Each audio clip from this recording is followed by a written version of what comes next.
네, 시청자 여러분 안녕하십니까. 용감한 토크쇼 직설 임종훈입니다. 박근혜 전 대통령과 최서원 씨, 전 이름이 최순실 씨죠. 최서원 씨, 또 이재용 삼성전자 부회장에 대한 국정농단 사건에 대해서 대법원이 어제 최종 판결을 내렸습니다. 세 사람의 2심 판결 가운데 일부에 대해서는 원심이 바뀌었는데요. 특히 이재용 부회장이 2심에서 집행유예를 풀려나는 데 결정적인 역할을 했었던 말 3마리의 뇌물 여부, 또 그룹 경영권 승계 작업에 대한 묵시적 청탁이 있었는지 여부 등에 대해서 대법원은 2심의 판단, 즉 말은 뇌물이 아니다, 묵시적 청탁은 없었다라는 판결을 뒤집었습니다. 이에 따라 이 부회장에게 적용되는 뇌물 공여액도 2심에 비해서 대폭 늘어나게 돼서 앞으로 열릴 파기환송심에서 실형이 나올 가능성이 높아졌다는 분석이 나오고 있습니다. 어제 대법원의 판결을 이재용 부회장 관련 내용을 중심으로 해서 짚어보겠습니다. 또 역시 향후 영향까지 살펴봐야 될 것 같습니다. 샵 3698 여러분들의 의견을 받도록 하겠습니다. 오늘 모신 세 분의 전문가 소개해드리겠습니다. 제 오른쪽으로 서기호 변호사 나오셨습니다. 어서 오십시오. 네, 안녕하세요. 왼쪽으로 이강윤 시사평론가 나오셨고요. 어서 오십시오, 변호사님. 안녕하세요. 마지막으로 여러분들 잘 아시는 최진영 변호사 오늘 직설에 모셨습니다. 어서 오십시오, 변호사님. 네, 오랜만에 반갑습니다. 뵙습니다. 예. 어제 판결 내용부터 먼저 영상을 통해서 직접 들어보시겠습니다. 전직 대통령과 당시 정권의 비선 실세, 그리고 국내 최대 재벌 총수가 피고인인 사건. 대법원은 전원 합의체, 즉 대법원장과 모든 대법관이 재판에 참여하고 선고에도 나섰습니다. 대법원은 이재용 삼성 부회장이 박근혜 전 대통령, 최순실 씨에게 건넨 뇌물을 2심에서 판단한 36억 원보다 50억 원 늘어난 86억 원에 달한다고 봤습니다. 삼성 측이 최 씨의 딸 정유라 씨에게 지원했던 말 3마리 34억 원과 동계스포츠 영재센터에 지원한 16억 원까지 모두 뇌물로 본 겁니다. 또 삼성그룹 내 포괄적인 현안으로서 이 부회장의 경영권 승계 작업이 존재했다고 판시했습니다. 결국 말 3마리와 영재센터 지원금 등을 경영권 승계 작업을 위한 이 부회장 측의 청탁 대가로 판단했습니다. 피고인 이재용, 최지성, 장충기에 대한 뇌물 공여와 특정경제 가중처벌 등에 관한 법률 위반, 횡령법원을 파기하고 서울고등법원에 환송한다. 이 부회장은 서울고법에서 다시 재판을 받게 됐지만 대법원의 이런 판단으로 인해 형량이 대폭 높아질 수밖에 없다는 분석입니다. 예, 대법원은 어제 판결에 따른 파기환송심에서 이 부회장의 이 형량이 어떻게 될 건지 여부는 잠시 후에 좀 더 깊이 있게 좀 살펴보도록 하겠고요. 일단은 어제 대법원 판결의 핵심이었던 두 가지 사안, 즉 말 3마리의 유죄 인정 여부, 또 두 번째 승계 작업에서 묵시청탁이 있었냐 여부, 이 두 부분을 좀 더 깊이 있게 좀 먼저 좀 파고 들어가 보겠습니다. 자, 소 변호사님, 말 3마리를 2심에서는 뇌물로 인정할 수 없다라고 했습니다. 근데 그거를 이제 1심에서는 물론 뇌물로 인정을 해서 이제 이재용 부회장이 이제 그 뇌물 액수가 확 올라가면서 이제 최종적으로 유죄 판결을 받았던 중요한 이유 중에 하나였는데, 자 2심에서 뇌물로 인정되지 않았던 부분이 3심에서 대법원은 유죄로 인정을 다수 의견에서 했는데요. 이 부분을 좀 어떻게 보시는지 법리적으로 좀 해석을 좀 해주시죠. 예, 말 3마리에 대해서는 이제 그동안 이재용 부회장 측에서 소유권이 삼성 쪽에 있었다, 그렇죠. 소유권이 넘어가지 않았다라는 것을 강조해서 예. 뇌물이 아니다. 그러니까 말 자체는 뇌물이 아니고 사용 이익만 뇌물이다 이렇게 주장했던 건데, 그렇죠. 대법원에서는 소유권이 넘어가지 않았더라도 처분할 수 있는 권한 정도만 넘어가도 예. 이거는 뇌물로 봐야 한다.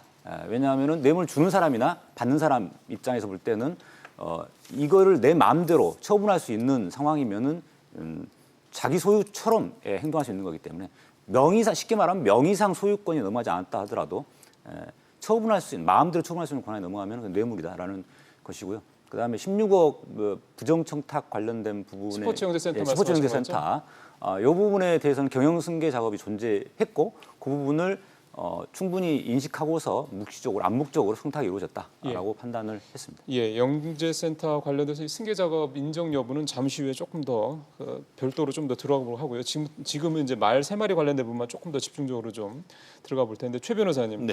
2심에서는 이거를 지금 우리 소 변호사님 잘 설명해 주신 것처럼 소유권이 있어야만 뇌물로 인정을 해야 된다, 할 수 있다 이렇게 했는데, 이번에는 소유권과 관계없이 처분권, 즉 그 말을 어떻게 활용하는 부분에 있어서만 권리를 갖고 있어도 이제 뇌물로 인정된다 이렇게 얘기를 했단 말이에요. 그 부분에 있어 가지고는 적어도 제가 직접 들은 바는 이런 취지인 것 같습니다. 뭐냐면은 그 지난번에 있었던 이재용 부회장의 그 서울 고등법원 같은 경우에는 2심 판결, 2심 판결 같은 경우에는 뭐라고 돼 있냐면 최서원 씨 그러니까 예. 최순실 씨가 그 쉽게 말하면 그 편말 있지 않습니까? 거기에 삼성전자 이름 쓰지 마라고 얘기했는 그 정도만 가지고는 소유권이 넘어갔다라고 그 어떤 의심의 여지가 없을 정도로 증명됐다고 보기는 어렵다. 다만 무상으로 사용했는 것이기 때문에 소유권은 넘어가지 않아서 그 말 값만큼은 아니지만 그 사용 수익했는 만큼의 이익을 그 뇌물로 인정해야 된다라는 취지인데 문제는 사용 수익에 대한 금액이 공소장에 적시돼 있지 않기 때문에 부득이 그건 무죄다 이렇게 판단했습니다. 그런데 대법원에 와서는 뭐냐면은 설령 그 타이틀상 한마디로 등기 명의상 이게 넘어가지 않다 하더라도 네. 실질적인 사용 수익 처분, 소유권의 핵심이 바로 관리, 사용, 수익, 처분 아닙니까? 네. 그 부분에 대한 실질적인 소유권이 넘어갔기 때문에 현실적으로 이것을 실질적으로 이용도 그 최순실 측에서 얘기를 하고 있고 사용 수익 처분 그리고 또 대법원이 어제 뭐라고 했냐면은 그것이 말이 다치거나 죽는다 한다 하더라도 그 부분에 대해서 이 책임을 그 최순실 씨한테 삼성전자가 묻지 않는다는 그런 내용이 있다고 하면은 그게 바로 실질적인 소유권이 넘어간 것이 아니냐. 그렇기 그렇죠. 때문에 이 부분에 있어서는 고등법원 판결이 사실오인을 소유권에 관한 사실오인이 있어서 실질적인 소유권이 넘어갔다고 하면은 그 말 세 마리 값에 해당하는 것을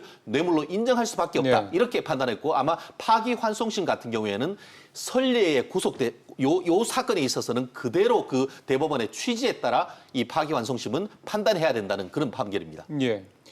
이 부분에 대해서 이제 대법원의 판결 내용을 이제 말씀을 두 분이 이제 법리적으로 해석을 해주셨고 이 부분에 대한 이제 변호사 그러니까 법조인으로서의 판단은 이제 바로 여쭤보도록 하겠습니다. 이제 우리 평론가님한테 한 말씀 말씀 여쭤보고 싶은 거는 1심에서는요 정유라 그러니까 최서원의 딸 정유라 씨가 그렇게 얘기를 했습니다. 엄마의 말을 이렇게 쭉 들어보니까 나는 그 말들이 내 거라고 생각을 했다. 이 증언이 결정적인 이유가 돼서 사실은 이게 뇌물로 인정이 됐었던 사례가 있거든요. 2심에서는 그걸 인정을 안 했던 네, 거고. 그럼 결국 이 뇌물, 이 말 소유 문제가 사실 이렇게 복잡다단하게 또 이재용 부회장에 대한 그 뇌물 인정 여부에서 중요한 포인트가 됐던 그 이유는 뭐라고 봐야 될까요? 2심에서 1심과 완전히 뒤집히고 집행유예로 석방이 됐지 않습니까? 예. 그 가장 큰 근거가 말 세 마리는 삼성이 소유하고 있고 뇌물로 볼 수 없다. 그렇죠. 그래서 뇌물 액수가 크게 줄었고 그래서 집행유예로 나왔던 거죠. 근데 이번에 일테면 최순실, 옛날 이름으로 최서원, 최순실 씨가 패스포트에 삼성이라고 쓰여져 있는 것을 보고 화를 냈다. 네. 왜 이게 말하자면 호적 등본에도 삼성이라고 적혀 있어야 하느냐. 예. 나나 내 딸 이름으로 되어 있어야 진짜로 내 것이 되는 게 아니냐. 그런 뭐 조급함 내지는 욕심을 좀 과하게 했던 게 증언으로 확보가 됐었고요. 네, 그랬죠. 처분권을 갖고 있다는 것은 등기상으로 누구 이름을 해놨던지 간에 최종적으로 처분권을 쥐고 있는 사람이 그 말에 대한 소유권을 행사할 수 있다라고 명시적으로 어제 말을 했기 때문에 고법 파기환송심에서도 그게 뒤집힐 가능성은 뭐 전혀 없다고 봐야 하는 게 상식적일 것 같고요. 네. 게다가 뇌물 액수가 엄청나게 늘어난 거 아닙니까? 예. 그래서 약 86억 4천만 원 정도로 이재용 피의자의 뇌물 액수가 86억 4천만 원 정도로 늘었고 그리고 그 돈을 회사 돈으로 지급했기 때문에 말 횡령이죠. 구입 및 부수 그렇죠. 비용들을 이것은 이재용 개인 돈이 아니라 회사 돈을 썼으니까 회사 돈 횡령에 그렇죠. 해당하는 거 아닙니까? 예. 횡령 액수가 최소 50억 원이란 말이죠. 그렇다고 보면 법정 양형 기준은 나와 있는 것이고 그래서 파기환송심에서는 재수감될 확률이 대단히 높은 것 아니냐. 예. 뭐 그런 관측에 알겠습니다. 일치한 것 같습니다. 예. 그러면은 조금 이 부분에 대해서 이제 생각을 좀 우리 변호사 두 분 생각도 좀 들어봤으면 좋겠습니다. 1심, 2심, 3심까지 거쳐는 과정에서 이 말 소유권에 대해서 이렇게 판결이 번복이 된다. 재판을 담당하는 판사들, 즉 법조인들 입장에서 봤을 때는 생각의 차이가 분명히 있을 수 있는 부분이 있어서요. 이 부분에 대해서 우리 시청자분들께서 조금 더 명확하게 이해하실 수 있게 두 분 생각이 좀 어떠신지 들어봤으면 좋겠습니다. 서 변호사님은 이번 이 말 구입 이 부분을 어떻게 이제 보고 계십니까? 저는 개인적으로 이제 말에 말 세 마디에서 뇌물죄 인정해야 된다. 이런 입장이었었고 이번 대법원 판결을 이제 환영하는 입장인데요. 네. 이동원 대법관님께서 이제 반대 의견, 소수 의견으로 낭독을 하시는 걸 들었는데 그 이동원 대법관님 논리도 나름대로 근거는 있었습니다만은 어떤 이 처분권, 이 실질적인 소유권이 넘어갔다라고 보기에는 좀 너무 이렇게 그 정황 증거들이 조금 좀 빈약하다 이런 취지였는데요. 하지만 이 뇌물죄를 강력하게 처벌해야 되는 그런 필요성에 비추어 보면은 지금 같은 상황, 예. 뇌물을 주는 사람 입장에서는 나중에 혹시 문제 될까봐 소유권을 남겨놓고 마치 소유권이 안 넘어간 것처럼 하고 싶어 하는데 뇌물을 받는 사람 입장에서는 아니 그러면은 내가 이걸 내 마음대로 처분 못하게 되면은 이게 나한테 진짜로 나한테 넘어온 게 아니지 않느냐 예. 이런 생각 때문에 나한테 소유권을 처분권을 넘겨달라 이런 식으로 지금 최순실도 이야기했던 상황이었기 때문에 이런 상황에 대해서 처벌을 못하는 상황이 벌어지게 됩니다. 국민 정서상 우리 상식적으로 봤을 때 이런 상황을 뇌물죄로 처벌 못하면은 말 그대로 뇌물죄를 빠져나갈 구멍이 이제 생기는 거기 때문에 사실 기존의 대법원 판례에서도 소유권이 완전히 넘어가지 않더라도 처분권만 넘어가도 뇌물죄가 된다고 해왔던 것인데 판례가 그런 게 있었다 기존의 이거죠. 판례가 그래 왔었고 이번 대법원 판결에서도 이 사안도 거기에 해당된다라고 확정을 지은 거라서 저는 아주 잘된 판결이다라고 생각합니다.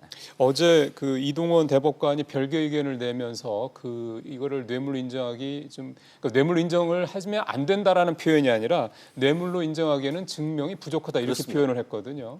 그 중에 하나의 근거로 들었던 것이 최순실 즉 최서원과 박상진 삼성 사장 간에 2018년 이후에 소유권을 넘길다라는 얘기가 있음으로 봤을 때는 그 전에는 소유권을 갖고 있었다라고 보기는 뭐 어렵다. 그러니까 뭐 이런 표현들이 들어가 있어요. 그렇습니다. 이게 사실 대법원의 이런 내용을 보면은 시청자들 입장에서 봤을 때는 좀 헷갈릴 수 있습니다.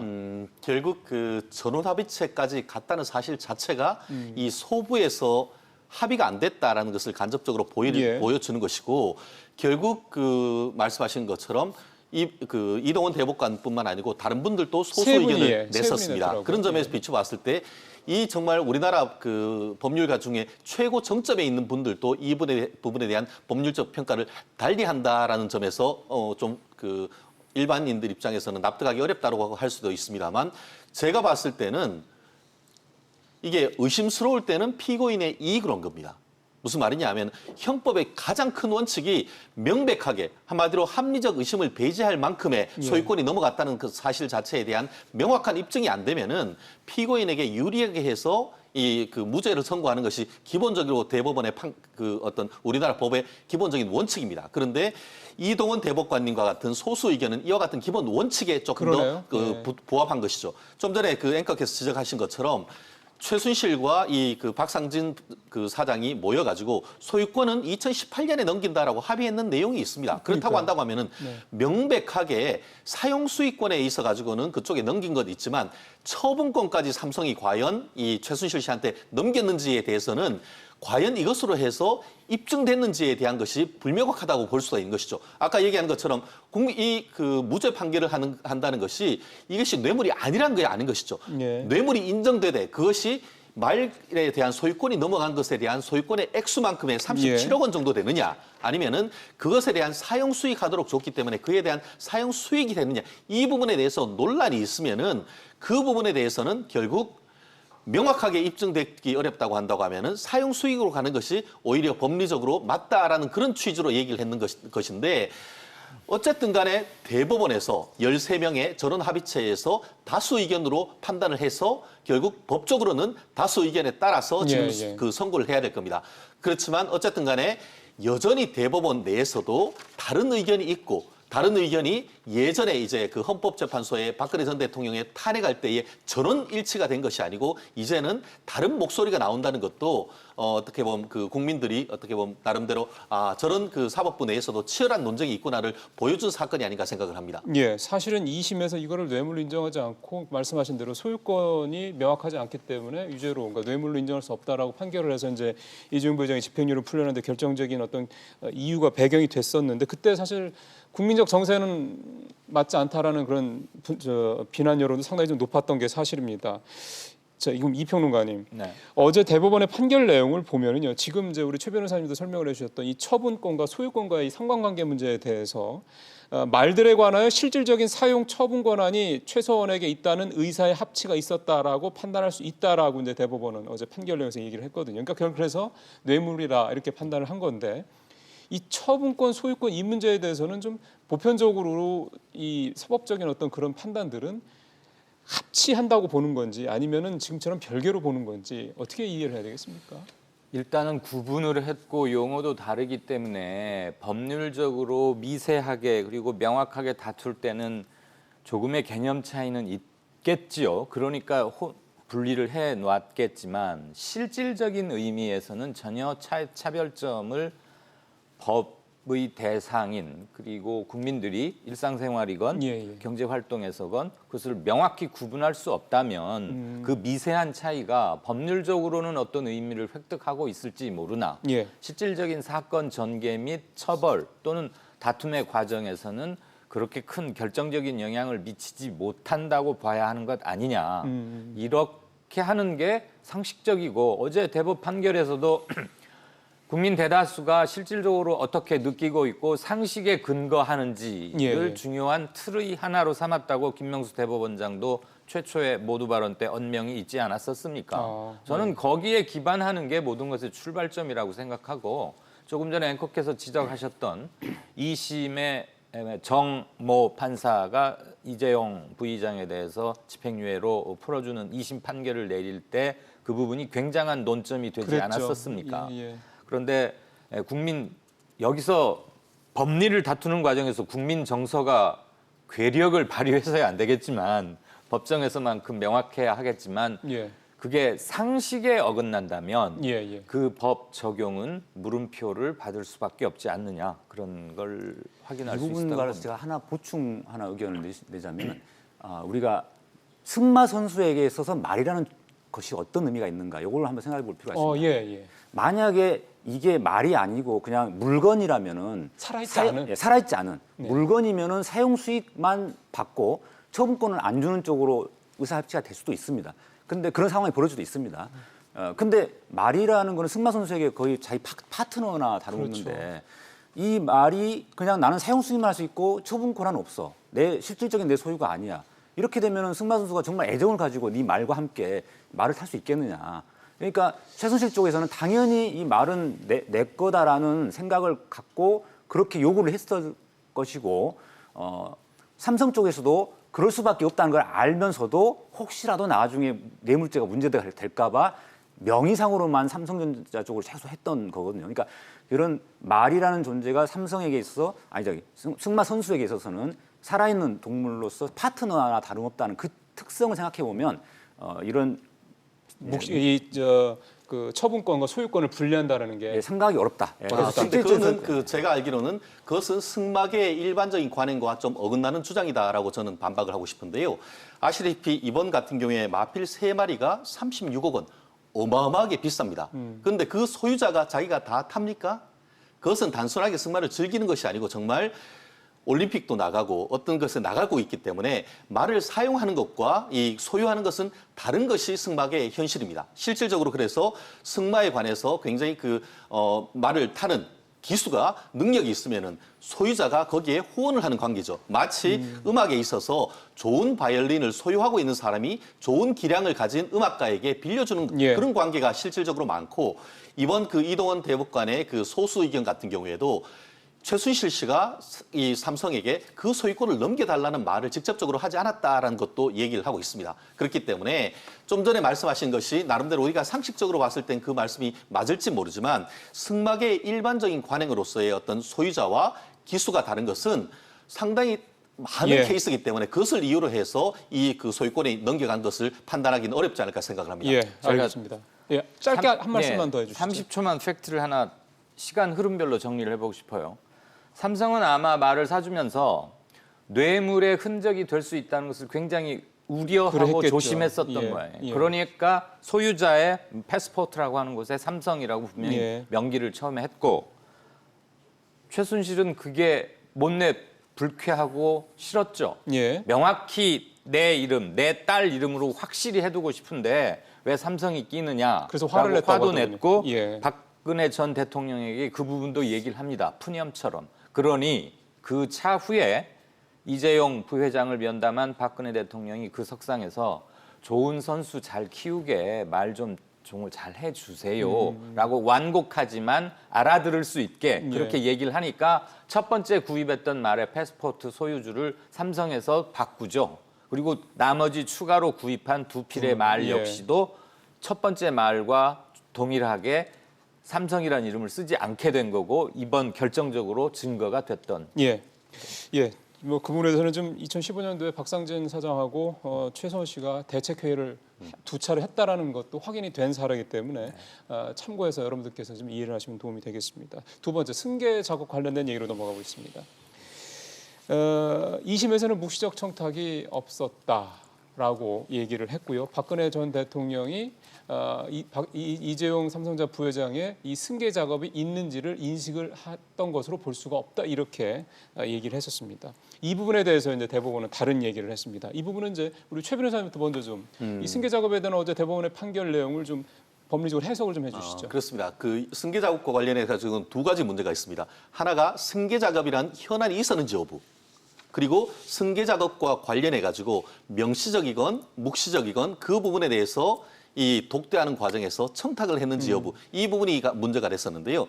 말씀하신 것처럼 이재용 부회장의 원심 판결 고등법원 같은 경우에는 현안 자체를 그 승계와 관련된 현안을 얘기할 수가 없다. 왜냐하면은 그와 같은 승계가 한다고 하면은 그것은 그 각 개별 그 회사가 해가지고 하는 것이지 그것이 어떻게 보면 승계 작업이 있다는 실체를 인정할 만한 증거가 부족하다라고 얘기를 했습니다. 그랬죠. 그런데 예. 지금 그 삼성 이 대법원 같은 경우에는 아니다. 결국 이와 같은 그 삼성전자의 어떤 전체의 어떤 경영권 승계를 하기 위해서 특히 지금 선대인 지금 이 회장이 지금 몸져 누워 있는 예, 상태 예. 속에서 그렇다고 하면은 어떻게든 간에 이 그 미래전략실에서 이 M&A를 통하건 어떤 식을 통해서는 이것을 경영권을 넘겨줘야 하는 그런 현안은 있었던 것에 대한 것은 분명하다. 나아가서 명시적 청탁이 있었느냐. 그건 1심, 2심에도 명시적 청탁은 없었다고 얘기를 하고 있습니다. 다만 묵시적 청탁에 의해서 분명히 그 대통령으로서 이 우리나라 제일 기업이라고 할 수 있는 예. 삼성전자의 그와 같은 현안을 충분히 알고 있었고 그리고 이제 독대를 하는 과정에서도 그런 취지를 충분히 알고 있었는 그런 상황 속에서 최순실 씨 측에 이게 말을 사줘라 그런 것들 얘기를 했다는 것은 결국 경영권에 관한 현안이 있었고 현안과 관련해서 명시적으로 얘기는 하고 있지 않지만 예. 사실상 이심전심으로 해서 묵시적 청탁은 있었다 이렇게 판단을 했습니다. 예. 다만 소수 의견 같은 경우에는 아니 이와 같은 굉장히 중요한 것인데 그것을 이심전심 관심법으로 해서 판단하는 것은 너무 지나친 뇌물죄에 있어서 구속여건의 확대이다. 그렇기 때문에 그런 부분은 조심해서 축소해야 된다. 이런 취지인데 어쨌든 어제 대법원 판결의 핵심은 뭐냐면은 향후에 있어서 뇌물죄는 굉장히 범위를 넓게 해석을 할 수 있기 때문에 공직자들 조심하세요라고 돌직구를 날렸다고 해석할 수 있을 것 같습니다. 예, 바로 그 부분을 가지고 그러니까 최서원 씨 쪽 변호사 이경재 변호사가 그런 비슷한 우려를 입장 발표를 할 때 하는데 그 얘기는 잠시 후에 다시 여쭤보겠습니다. 지금 말씀하신 대로 대법원의 어제 얘기는 부정한 청탁의 대상 또는 내용은 구체적일 필요가 없다. 공무원의 직무와 제3자에게 제공되는 이익사의 대가 관계를 인정할 정도로 특정되면 충분하다라고 하면서 2심에서 얘기했던 부분들을 이제 인정을 하지 않고 원심을 이제 파기한 건데요. 이 부분이 왜 중요하다고 봐야 되는 겁니까? 네, 명시적 청탁과 묵시적 청탁 이게 이제 법률 용어라서 조금 들으실 때 와닿지 않을 수 있습니다만은 이게 그냥 암묵적이다 이렇게 생각하면 될 것 같습니다. 묵시적이란 말은. 묵시적이라는 거는. 그런데 과연 뇌물을 주는 사람 입장에서 또는 받는 사람 입장에서 나중에 발각되면은 처벌받는데 명시적으로 청탁이 있는 경우가 오히려 드문다고 봐야 될 거라고 그렇죠. 생각합니다. 나중에 걸릴 거 생각하면 그래서 대놓고 만약에 안 주겠죠. 명시적 청탁만 처벌한다 그러면은 좀 빠져나갈 사람들이 너무 많습니다. 그렇죠. 예. 그리고 그런 증거를 남기지 않고 암묵적인 청탁으로 그냥 이렇게 이심전심으로 갈 거고요.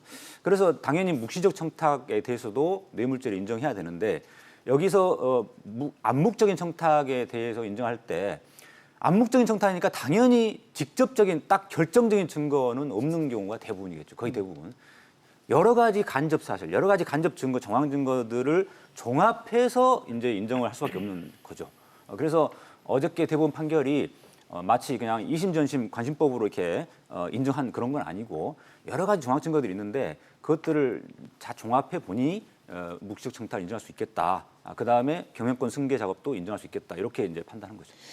근데 사실은 경영권 승계 작업이라고 이제 굳이 명시를 하자고 그러면 지금 사실 진행 중이라고 그렇게 봐야 되는 겁니다. 그 당시에 그런 어떤 과정들이 진행 중이었던 과정이 지금도 어떻게 보면 진행 중이라고 봐야 되는데 왜냐하면 지금 삼성그룹의 회장이 지금 이재용 부회장이 된 게 아니기 때문에요. 그런 점에서 봤을 때 이제 이 부분에 대해서는 아까 최 변호사 말씀하신 대로 꼭 법조계가 아니라도 일반 국민들 입장에서 봤을 때는 그렇게 되면 정말 묵시적이라는 게 인정이 되기 시작하면은 너무 적용 범위가 적용하는 사례가 너무 확대되고 과다해지는 게 아니냐는 우려도 분명히 할 수 있을 것 같다는 생각이 드네요. 그렇습니다. 결국 그 형벌법규 명확성의 원칙 이 부분이 굉장히 중요하고 그것이 형벌법규는 불명확해서 무효라라는 것이 헌법재판소에서도 예. 얘기를 하고 있습니다. 그런데 직무 관련성과 대가성과 내지는 그 부정한 청탁이 도대체 그러면 앞으로 국민들이 도대체 어느 정도가 돼야 뇌물이냐 이 부분에 대해서 나름대로 그 어떤 형사사법의 대법원의 전원 합의체 판결은 최대한 넓게 하니까 부정한 청탁하지 마시오라는 그런 메시지는 압니다. 그렇지만 내가 하는 행동이 과연 대법원 판결에 비추어서 뇌물이 되느냐 부정한 청탁이 되느냐 이 부분에 대해서는 이런 식으로 계속 넓게 얘기할수록 아리송해진단 말이에요. 그렇기 때문에 그와 같은 사법 정책이 과연 우리나라의 어떤 그 뇌물죄의 어떤 그 뇌물죄 자체를 예방하는데 효과적인 형사 정책이냐에 대해서는 의문이 그 여지가 없을 수밖에 없는 것 같은데요.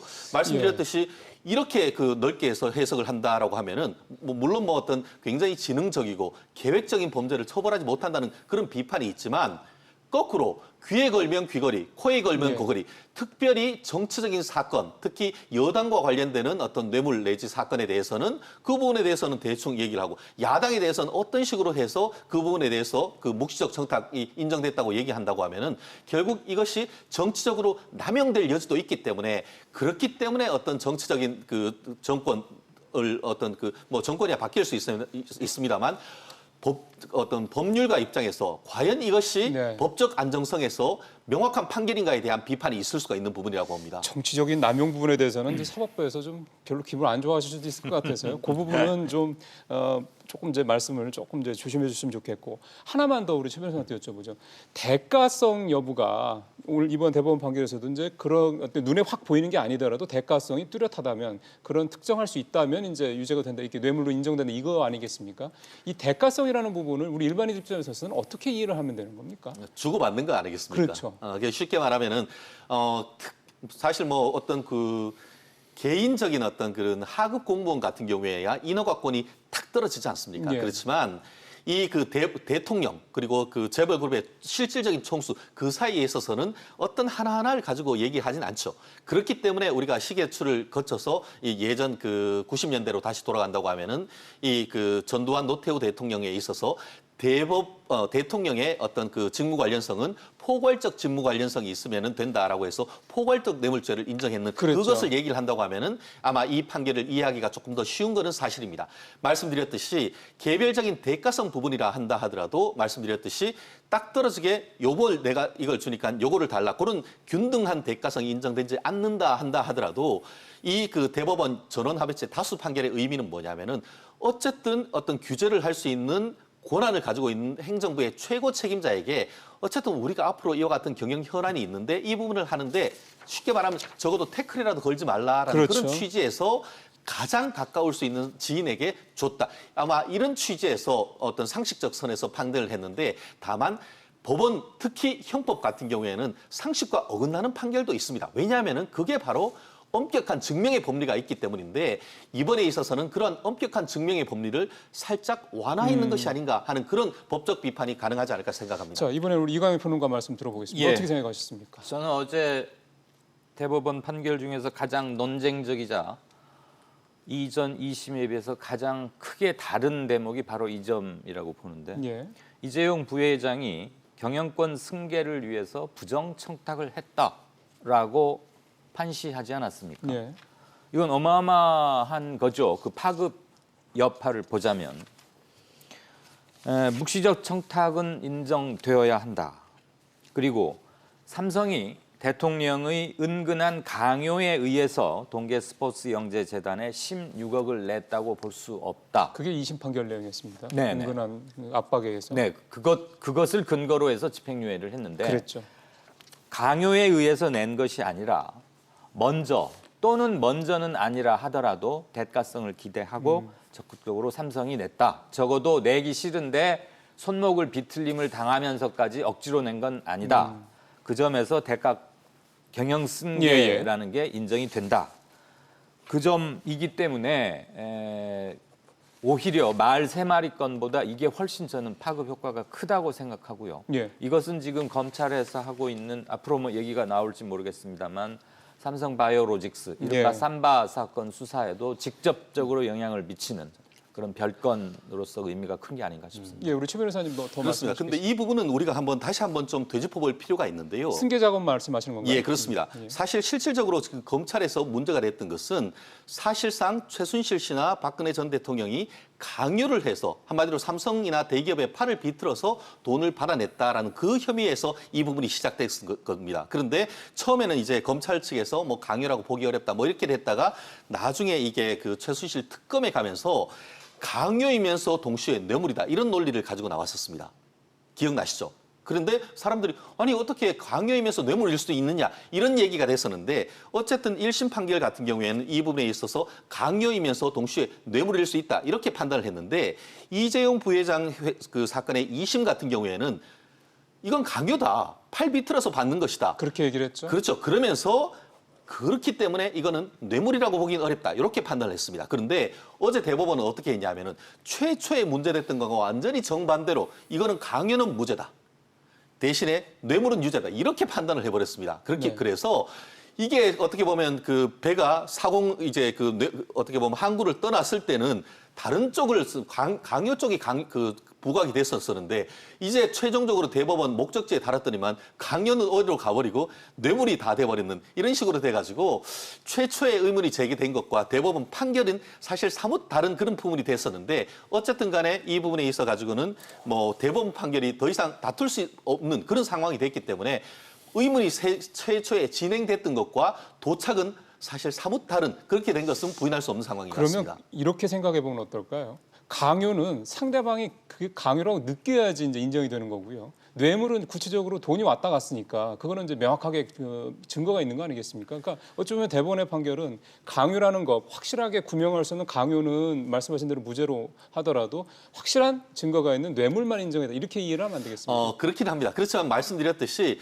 다른 어떻게 보면 일반적으로 상식적으로 의문을 제기를 하는 것이 권력자가 재단 출연을 요청을 하는데 그거 거부할 수 있겠습니까? 인허가에 하나씩 태클 걸면 사업이 안 된 그런 과정 속에서 사실은 그 돈을 내는 것이거든요. 그런데 어쨌든 간에 그렇다 한다 하더라도 그런 취지에서는 강요로 볼 여지가 상당히 컸었는데 이번 같은 경우에는 아니다. 예. 물론 그 단 한 명 민유숙 대법관님 같은 경우에는 여성 대법관님이신데 그분 같은 경우에는 국민 상식으로 봤을 때 그 정도로 얘기를 했다면 그 또한 강요다. 한마디로 강요도 유죄, 뇌물도 유죄라 판단한 것이 맞다라고 했는데 그 전원합의체의 다수 판결은 강요는 예. 유죄로 볼 수 없다. 그렇게 없다. 판결했는 것 같습니다. 예. 그 부분 제가 보충을 조금 더, 하자면 저도 민유숙 대법관님 그 별개 의견을 잘 들었는데 굉장히 논리가 정교했습니다. 저도 상당히 일리가 있다고 생각이 됐는데 다만 이제 다수의 대법관들께서 그렇게 강요죄는 무죄, 뇌물죄 인정 이렇게 하게 된 이제 이유는 이게 좀 약간 모순 관계가 좀 있거든요. 강요로 인정해버리면 뇌물, 그러니까 적극적인 그게 부정청탁을 하기 좀 어려운 어렵죠. 거예요. 그러다 보니까 이제 좀 불가피하게 강요죄를 인정 안 하는 부분도 또 하나 있고 또 한 가지는 사실은 이제 예전에 막 서슬퍼렇던 군사정권 시절에는 정말 막 총칼로 위협하고 뭐 이렇게 되니까 재벌에서도 어쩔 수 없이 약간 팔 비틀어서 내놓는 경우가 있었. 그때는 강요라는 게 조금 설득력이 예, 있죠. 그렇죠. 근데 지금 민주화된 정부 하에서 약간 제왕적 대통령제로서 좀 권한이 강하다 보니까 좀 그 부분에서 압박감을 느낄 수는 있겠지만 그렇다고 강요죄라고 할 정도 수준은 아니다. 군사정권 시절과 달리 그런 점. 그다음에 또 한 가지는 이재용의 경우는 명백하게 어떤 경영권 승계 작업이라는 본인들의 아주 이해관계가 정말 예. 심각하게 걸려 있는 이게 있었기 때문에 적극적으로 부정청탁을 한 것으로 봐야 된다 이렇게 판시한 거라고 생각합니다. 사실은 우리가 과거의 경험, 과거의 학습 효과도 좀 있죠. 군사정권 시절 때도 이런 게 있었지만 사실 군사정권 시절이 아닐 때도 이런 부분들이 분명히 있었습니다. 역대 정권 보면은요. 그때마다 과연 그런 그 돈을 몇백억씩 냈던 재벌들, 기업들이 과연 반대급부가 없었겠느냐. 사실 찾아보면은 뭐 증거가 뭐 많을 겁니다. 그러니까 이런 부분들에 대한 인식들도 우리 국민들이 하고 계시기 때문에 이 부분을 그렇게 예민하게 보시는 것 같습니다. 자, 이렇게 됐는데 중요한 건 이제 이재용 부회장 같은 경우는 파기환송심에서의 그 형량이 2심과는 이제 상당히 달라질 수 있는 가능성이 높아졌다라는 점입니다. 일단은 뇌물죄가 뇌물 공여 그 금액이 이제 86억까지 올라가지 않았습니까? 86억 좀 넘는데 아까 우리 예. 저 이광윤 평론가님 말씀하셨지만 그러면 이 평론가님 기본적으로 원칙상으로는 특경법상의 5년 이상의 이제 유죄가 선고될 만한 그런 내용이 되는 거지 않습니까? 그렇죠. 그럼 현재- 그렇게 실형이 선고될 가능성이 높다라고 봐야 되는 겁니까? 현재 뭐 판사님, 전직 판사님도 계시지만 현재 적용되고 있는 대법원 양형 기준에 따르면 당연히 방금 앵커 말씀처럼 5년을 넘기는 거고요. 더군다나 횡령도 추가가 예. 돼 있고 경영권 승계에서 만약에 삼성바이오로직스에서 이루어졌던 온갖 불법적인 사항들을 보고를 받았거나 이미 알고 있었다는 게 확인이 된다면 그건 뭐 당연히 또 별건으로 추가가 되겠지만 그것은 일단 제쳐두고 보더라도 뇌물 액수가 최소 지금 확인되는 게 86억 인정된 게 86억 4천만 원 아닙니까? 예. 횡령은 50억이고요. 그렇다면 당연히 5년 이상인 건 확실한데 글쎄요. 사람들은 아마 삼성이어서 뭔가 다르지 않을까라는 대단히 그릇된 그리고 형평성을 잃은 시각이지만 과거에 오랫동안 계속됐던 관행에 입각한 어떤 사고방식으로부터 자유롭지 못한 것 같고요. 예. 그리고 공교롭게도 지난 2심에서 3년 4개월의 집행유예로 풀어줬단 말이에요. 2년 6개월. 2년 6개월에 집행유예를 이렇게 예. 해서 풀었죠. 그래서 2년 6개월이 무슨 의미를 갖지는 않을까라는 일각의 의심이 그래서 계속 제기되는 것 같지만 네. 양형 기준대로 하면 당연히 5년을 넘기는 게 맞는 게 아닌가 하는 생각입니다. 예, 지금 우리 평론가님 말씀 중에 삼바가 온갖 그 일을 불법을 쓸 때 이 말씀은 아직 수사 중이고 재판에 떨어진 게 아니기 때문에 좀 정정을 좀 해야 될 것 같습니다. 바닥을 뚫었다 뭐 이런 것들은 인정이 됐으니까 말이죠. 뭐 무슨 예. 말씀인지는 아마 이제 우리 시청자분들께서 이해를 하실 겁니다. 자, 그럼 이제 이 얘기를 이제 살펴봐야 될 것 같은데 최 변호사님, 네.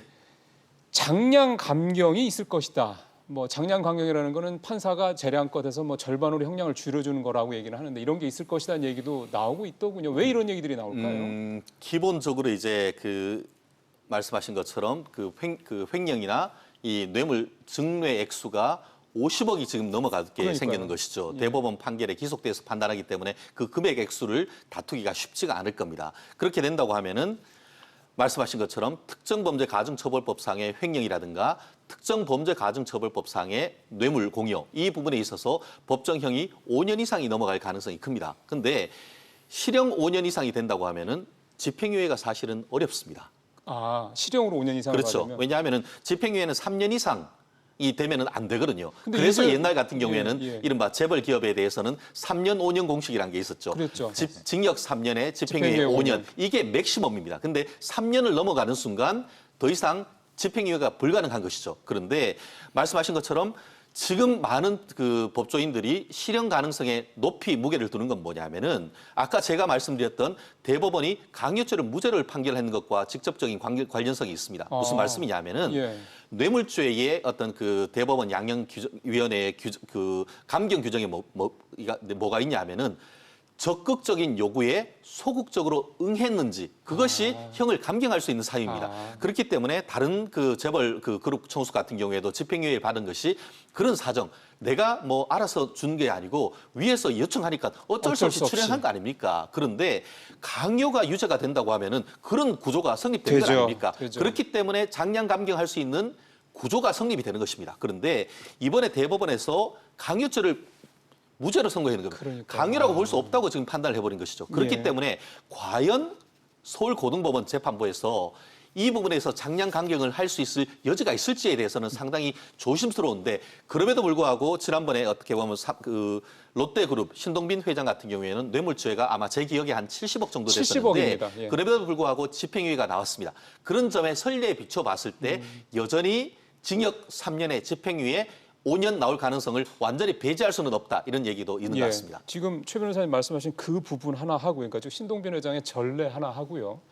사실 일본의 보복 조치의 핵심 타깃이 지금 삼성이기 때문에 그 삼성의 이제 그 경영을 이끌고 있는 이재용 부회장과 관련해서 과연 지금 상황이 적절하냐 뭐 이런 얘기도 사실 있고 합니다.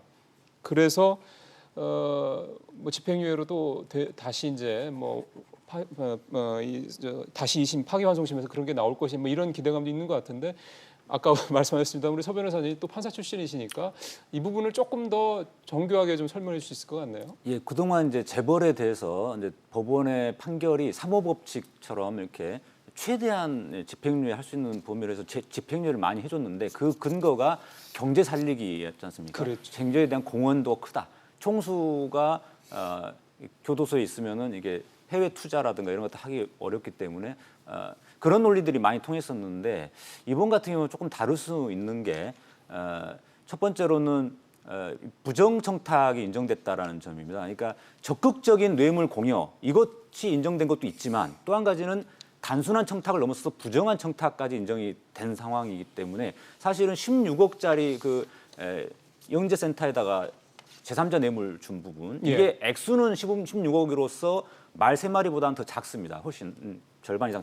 그렇죠. 작은데 액수가 문제가 아니라 이거는 부정한 청탁 특히 경영권 승계라고 하는 그것이 인정이 됐기 때문에 이 부분이 오히려 더 죄질이 나쁘다라고 판단할 수 있습니다. 판사가 볼 때는. 일종의 적극성을 보였던 부분이라 이거군요. 그러니까 적극성을 보였을 뿐만이 아니라 이거는 부정한 청탁이에요. 단순한 청탁이다. 청탁이 아니라 부정한 청탁이라는 거죠.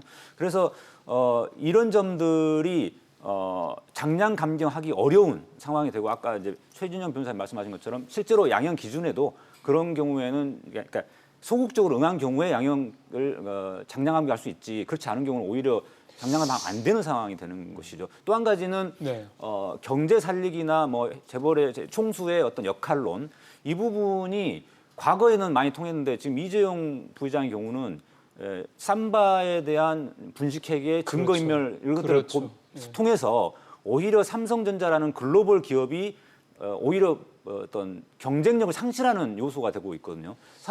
이재용 부회장에 대한 경영 승계 때문에 그거를 위해서 분식회계까지 하고 증거인멸까지 하고 또 나가서 부정한 청탁으로 뇌물까지 공유하고 이런 것들은 오히려 삼성전자와 삼성 계열사들의 경쟁력을 오히려 떨어뜨린다. 그러니까 오히려 이런 것들은 단죄해야 된다라는 판사의 판단이 오히려 들어갈 수 있다라고 그래서 저는 기존의 재벌 공식처럼 집행유예가 나오기 어렵다고 저는 생각이 듭니다. 예, 삼바 같은 경우는 사실 지금 검찰에서 수사 중이어서 재판에 들어간 상황은 아니긴 한데 지금 서 변호사님 말씀하신 몇 가지 어떤 부분들 기본적으로 검찰이 이 삼바를 수사하면서 이제 회계 사기 혐의라고 이제 얘기를 하면서 좀 수사를 하고 있기 때문에 그런 점들을 좀 감안해서 이제 좀 말씀을 좀 더 들어볼 텐데 삼바 얘기로 좀 서 변호사님 말씀을 이어주셨기 때문에 최 변호사한테도 이 삼바 건에 대해서 이 미칠 영향을 좀 얘기를 들어봤으면 좋겠습니다.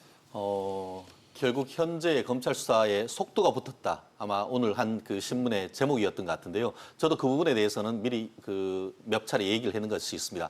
아시다시피 그 2011년부터 14년까지 삼성바이오로직스 같은 경우에는 4, 5년 연속으로 마이너스였죠. 그러다가 2015년에 갑자기 이 회계 기준을 바꾸면서 9천억 정도로 흑자가 됐습니다.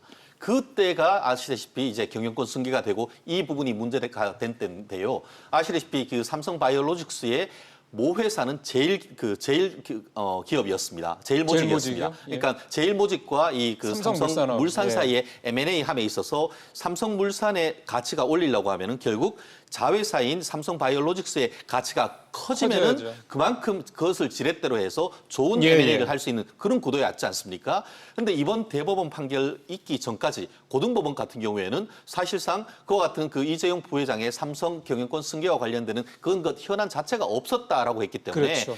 만약 그대로 인정이 됐다고 하면은 삼성바이오로직스를 그 계속 수사를 할 명분 자체가 대법원에 의해서 부정됐었는 수밖에 없는 그런 구도였었는데 승계 작업 자체를 사법부가 인정을 안 한 거니까. 그런데 이번에는 고등법원 이재용 부회장에 대한 판결이 잘못됐다.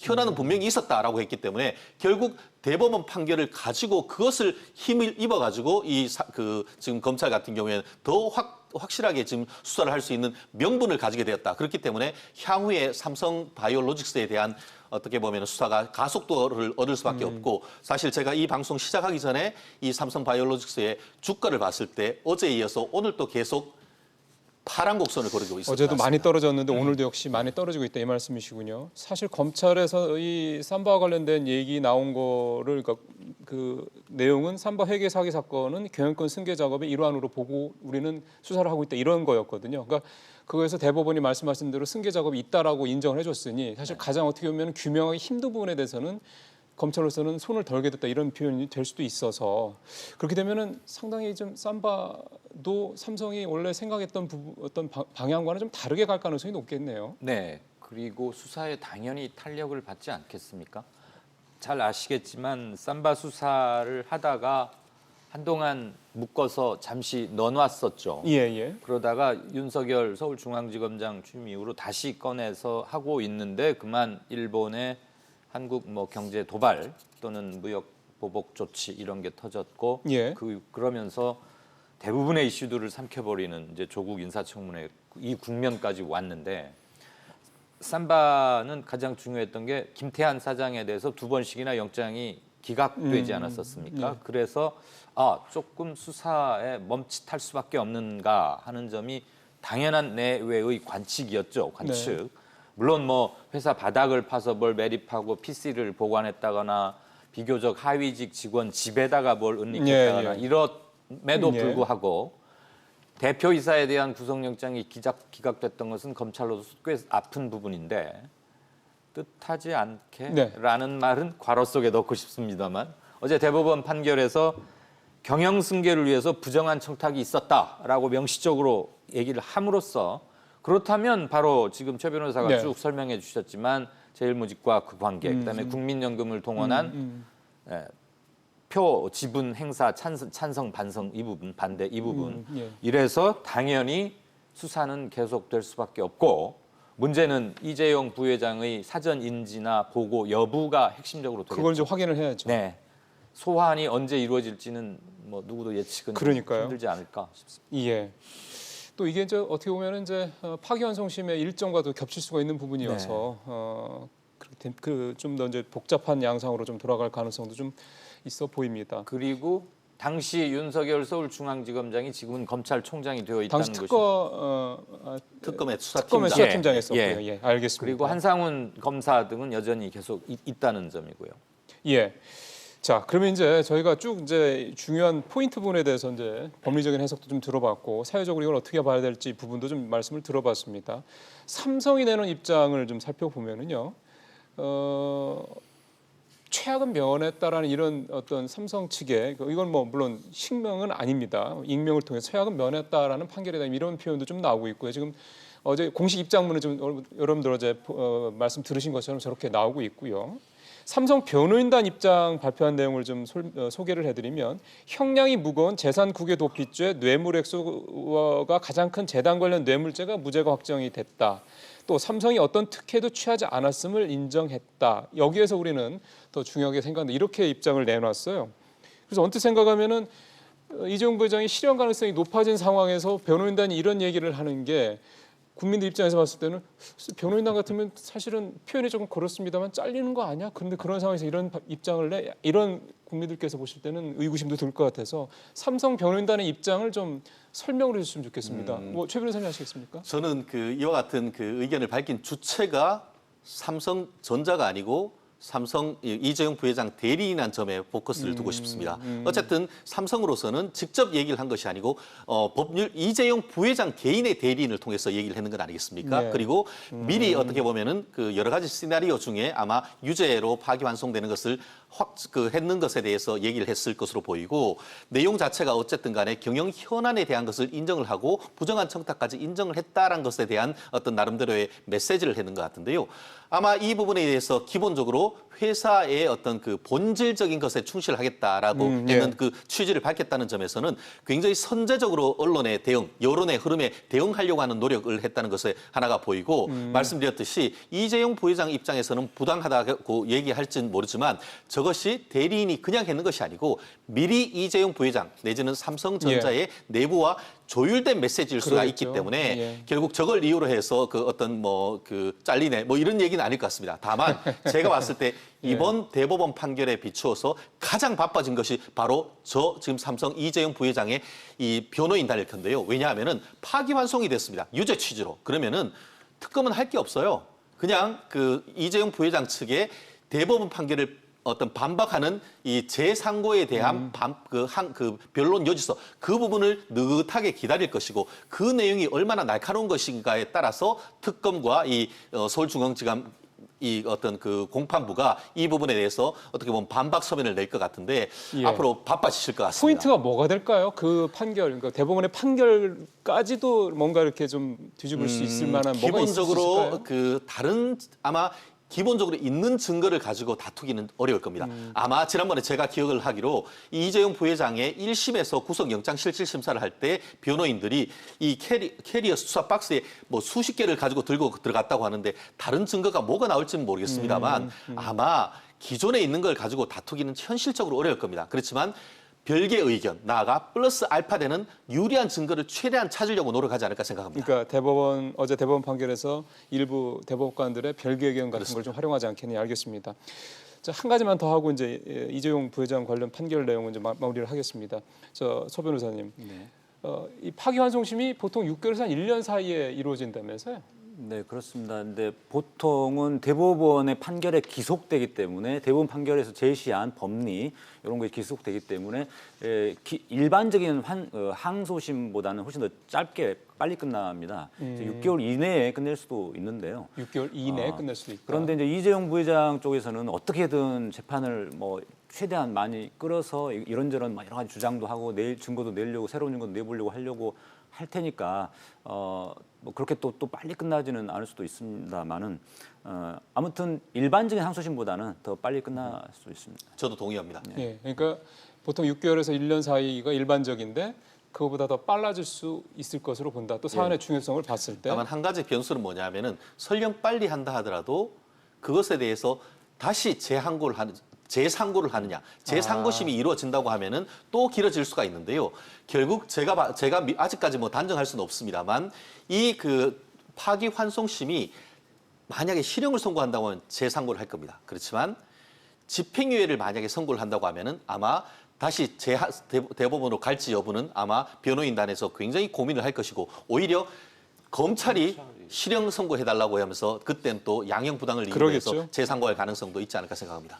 집행유예가 나왔는데 다시 또 재판을 다시 해달라고 대법원에 변호인단이 신청을 하면은 별로 이제 여론전에서도 이렇게 유호적이지는 않을 것 같습니다. 그때는 이제 검찰이 무조건 상고하죠. 그러겠죠, 당연히. 예. 삼성으로서야 재상고를 할 이유가 없겠죠. 만약에 파기환송심에서 집행유예가 나온다면 제발 그러겠죠. 이대로 끝났으면 좋은 게 최선의 목표인데. 네. 그다음 한 가지만 조금 더 추가하자면 이제 기존에 이재용 부회장에 대한 그 집행유예 판결했던 그 정무 판사님이 사실은 그때 집행유예 할 수 있었던 결정적인 계기가 바로 말 3마리와 그다음에 부정청탁 그 부분을 무죄로 함으로써 50억 밑으로 떨어지니까 떨어뜨렸죠. 그게 가능했던 거거든요. 왜냐하면 그때는 장량감병 할 필요 없이 그러네요. 바로 집행유예 가능하니까 3년 이상이라서. 예.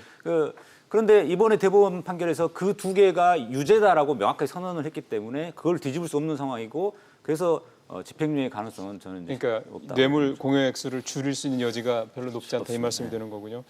저희가 시간이 지금 한 5분 정도밖에 없어서요. 그래도 저희가 어제 판결에 또 다른 두 사람 박근혜 전 대통령과 최서원 씨 판결 부분도 좀 간략하게 이거는 그냥 우리 이광민 변호사님께서 좀 양해를 해주시면 우리 두 변호사님한테 좀 법리적인 부분만 좀 말씀을 좀 들었으면 해서요. 첫 번째, 최 변호사님, 박근혜 대통령은 유죄 부분을 파기환송을 했는데 무죄 부분은 확정을 하고요. 그 이유가 공직선거법을 근거로 했을 때 뇌물죄와 직권남용 등 나머지 죄를 한꺼번에 선고했던 1심과 2심은 잘못됐다. 그래서 이걸 2심에 다시 해야 되는데 이건데 중요한 게 이렇게 되면 형량이 더 늘어나는 게 아니냐라는 해석들이 나와서요. 늘어날 가능성이 굉장히 높습니다. 왜냐하면은 우리가 실무를 하다 보면은 예. 여러 사건이 하나는 중앙지검, 하나는 수원지검 뭐 이렇게 있으면 어떻게든 그걸 하나를 묶어서 하나로 판단을 하려고 합니다. 왜냐하면은 따로 하면은 나중에 그 형 했는 것을 각각 살아야 되기 때문이죠. 근데 그걸 묶으면은 그것에 의해서 중한죄에 정한 형의 2분의 1을 가중하는 거기 때문에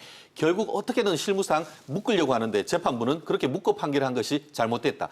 특히 공직선거법 같은 경우에는 선출직 공직자, 쉽게 말하면 대통령 같은 경우에는 직무와 관련된 뇌물죄 같은 경우에는 그 부분이 유죄가 인정되면은 선거권, 피선거권이 박탈되지 않습니까? 그러니까요. 그래서 그런 부분과 다른 부분은 분리해서 선고를 하도록 돼 있는데 1심, 2심 오면서 그 부분이 스크리닝이 안 됐던 거예요. 이번에 역시 대법관님들이 그 부분을 지적을 하고 다른 실체적 내용은 박근혜 전 대통령에 대해서는 다툴 거 거기 없다. 다만 그것은 나눠서 분리해서 판결하라라고 했는데 그렇게 되면은 부득이 형이 올라갈 가능성 무척 높은 것이 아닌가 지금 생각합니다. 박근혜 대통령 2심은 징역 25년에 벌금 200억 원이거든요. 징역 25년이 형량이 더 그러니까 이 연수가 더 늘어날 수도 있다는 말씀인 거군요, 그러면. 뭐 늘어날 수 있지만 박근혜 전 대통령은 지난번에 벌써 1, 2심 다 항소 상고를 안 했기 때문에 그게 5년이 더 오르건 10년이 오르건 사실 박근혜 전 대통령으로서는 그 부분에 대해서 별 신경 쓰지 않지 않을까 생각합니다. 제가 알겠습니다. 좀 보충 의견을 말씀드리면, 그러니까 이론상으로 당연히 올라갈 가능성이 많긴 한데 이제 현실적으로 판사 입장에서 볼 때 어차피 이게 형량이 큰 의미가 없는 사건이고 사면돼 버리면 다 이제 끝나는 사건이고 그런데 그 다음에 이제 그 기존에 항소심에서 정한 25년에 추가로 다른 어떤 사정 변경이 없다고 하면은 거기에 맞춰서 이렇게 분리를 하더라도 그냥 총 합의 맞춰 가지고 이렇게 선고될 가능성도 있고요. 또 한 가지는 이제 그 문제로 인해서 파기환송되는 바람에 박근혜 전 대통령 입장에서는 사실은 오히려 이게 대법원에서 이번에 확정돼 버렸으면 사면 주장을 더 빨리 할 수 있는데 오히려 사면 주장을 할 수 없는 상황이 돼 버렸습니다.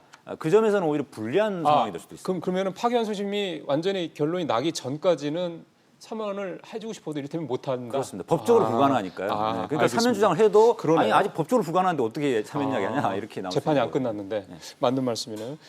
우리 석 변호사한테는 최서원 씨 얘기 하나 여쭤보겠습니다. 2심에서 유죄 선고된 일부 강요 혐의에 대해서 무죄를 취지로 해서 이제 파기환송이 됐는데 강요가 무죄로 된 그 부분을 어떻게 이해를 해야 되는지 싶네요. 그러니까 아까 말씀드린 것처럼 이게 적극적인 뇌물로 인정을 해야 되다 보니까 강요죄하고 모순 관계에 있어서 무죄한 측면이 좀 있는데요. 이 부분이 실제로 형량에 미치는 영향은 그렇게 크지 않다고 매우 작다. 최서원 씨 같은 경우는 강요죄라는 건 굉장히 법정이 낮습니다. 뇌물죄 이런 것보다 그렇기 때문에 이게 하나 무죄가 됐다고 해서 다른 여러 범죄 사실이 엄청나게 많기 때문에 중요한 죄질이 나쁜 범죄가 되게 많기 때문에 강요죄 하나 빠진다고 해도 형량에 큰 변화는 없을 거라고 봅니다. 그러면 뭐 형량으로 봤을 때는 그 의미는 둘째치고 박근혜 대통령 같은 경우는 파기환송심에서 형량이 늘어날 여지가 있다. 분리해서 이제 선고를 해야 되니까 최서원 씨 같은 경우는 큰 변화가 없을 것 같다.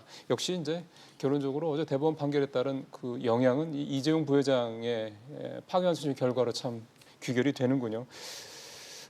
마지막으로 이제 우리 시간이 좀 한 1분 정도 남아서 우리 이광현 평론가한테 한 말씀 듣죠. 그래도 이제 평론을 하시는 분이시니까 전체적으로 이번 판결 결과가 여러 가지로 우리 사회에 주는 뭐 재계라든가 뭐 정치권이라든가 우리 국민들한테 주는 여러 가지 좀 시사적인 부분이 있을 것 같습니다. 어떻게 보십니까? 앞에서 여러분들께서 좋은 말씀을 해주셔서 특별히 보탤 건 좀 없지만 우리나라 헌정사상 처음으로 대통령 탄핵을 촉발한 사건 아니었습니까? 예. 그거에 대해서 법률적으로 물론 파기환송심이라는 절차는 남아있지만 어제 대법원의 결정을 통해서 실질적으로는 법률적으로 마감이 됐다. 이것은 사건 당사자들뿐만이 아니라 우리 사회와 앞으로의 미래를 살아갈 사람들에게 어떤 분명한 메시지를 사법부에서 던져준 게 아닌가. 이를테면 부정이나 불법 또는 정경유착 그렇죠. 이런 것들은 명백히 금지되어야 하고 엄하게 처벌받아야 한다는 의지를 국민들이 매우 쉽게 알아들을 수 있도록 설명해 줬다는 점에서 저는 좀 의미를 찾고 싶고요. 예.